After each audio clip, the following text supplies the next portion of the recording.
మనకున్న విద్యాజ్ఞానం కావచ్చు, సామాజిక పరిస్థితులు కావచ్చు, ఆర్థిక కోణం కావచ్చు, ఈ పరిస్థితుల్లో ఏదైతే మనం పరిస్థితులు ఎదుర్కొన్నామో, ఆర్థికంగా ఉన్నామో, అందులో కొంత మొత్తాన్ని, కొంత చదువును లేకపోతే కొంత జ్ఞానాన్ని 10 మందికి పంచినట్టయితే మన చుట్టూ ఉన్న వాతావరణంతో పాటు కొంత మార్పు తీసుకురావచ్చనే 4 ఏళ్ల కిందట ఒక సమావేశంలో వక్త చెప్పిన మాట విన్న ఆమె జీవితంలో ఒక రకమైన మార్పు వచ్చింది. కొత్త ఆలోచనకైతే అంకురార్పణ చేసింది.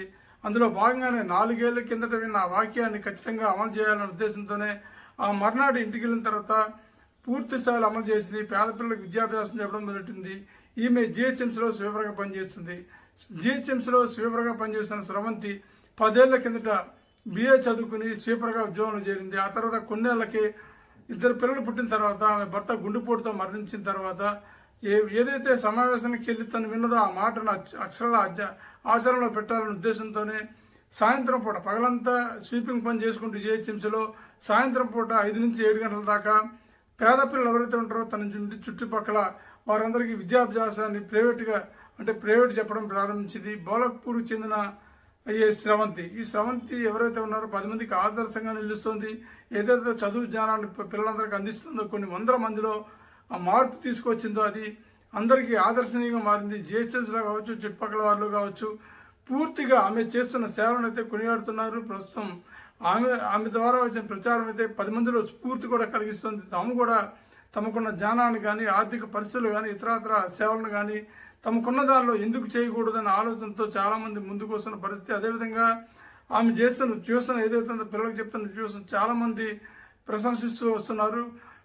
మేయర్ గద్వాల విజయలక్ష్మి కూడా ఆమె చేస్తున్న సేవలు విని ఆమె కోసం ప్రత్యేకంగా ట్విట్టర్లో ట్వీట్ కూడా చేశారు. ఈ విధంగా చూసుకున్నట్టయితే ఈ స్రవంతి చేస్తున్న సేవలు ఏవైతే ఉన్నాయో వాటిని కొనసాగించేందుకు భాగంగానే చాలామంది ఆమెను ప్రోత్సహిస్తున్నారు. కొంత సహాయం చేస్తామని కూడా ముందుకు వస్తున్న పరిస్థితులు కనబడే. సహాయం చేయకపోయినా ఆమె జ్ఞానం, ఆమె బిఏ చదువుకున్న తర్వాత స్వీపింగ్ పని చేస్తూ కూడా సాయంత్రం పూట ఏదైతే పేద పిల్లలకు ట్యూషన్ చెప్తుందో తమ ఇంటి చుట్టుపక్కల, అదేవిధంగా తమ బస్తీలో, బోలక్పూర్ బస్తీలో కావచ్చు, పేద పిల్లలకు విద్యాభ్యాసం చెప్తుందో అదైతే ప్రశంసలు అందుకోవడం, అదేవిధంగా మరి కొంతమంది ఆమె బాటలోనే నడిచేందుకు ముందుకు రావడం ప్రశంసనీయం.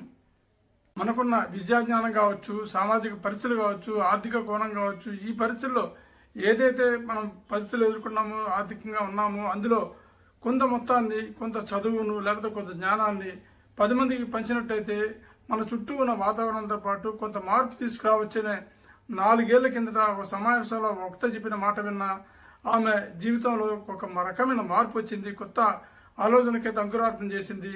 అందులో భాగంగానే 4 ఏళ్ల కిందట విన్న ఆ వాక్యాన్ని ఖచ్చితంగా అమలు చేయాలనే ఉద్దేశంతోనే ఆ మర్నాడు ఇంటికి వెళ్ళిన తర్వాత పూర్తి స్థాయిలో అమలు చేసింది. పేద పిల్లలకు విద్యాభ్యాసం చెప్పడం మొదలెట్టింది.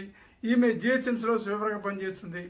జిహెచ్ఎంసీలో స్వీపర్గా పనిచేస్తున్న స్రవంతి 10 ఏళ్ల కిందట బిఏ చదువుకుని స్వీపర్గా ఉద్యోగంలో చేరింది. ఆ తర్వాత కొన్నేళ్లకి 2 పిల్లలు పుట్టిన తర్వాత ఆమె భర్త గుండెపోటుతో మరణించిన తర్వాత ఏదైతే సమావేశానికి వెళ్ళి తను విన్నదో ఆ మాటను అక్షరాల ఆచరణలో పెట్టాలనే ఉద్దేశంతోనే సాయంత్రం పూట పగలంతా స్వీపింగ్ పని చేసుకుంటూ జిహెచ్ఎంసీలో సాయంత్రం పూట 5 నుంచి 7 గంటల దాకా పేద పిల్లలు ఎవరైతే ఉంటారో తన ఇంటి చుట్టుపక్కల వారందరికీ విద్యాభ్యాసాన్ని ప్రైవేట్ చెప్పడం ప్రారంభించింది. బోలక్పూర్కు చెందిన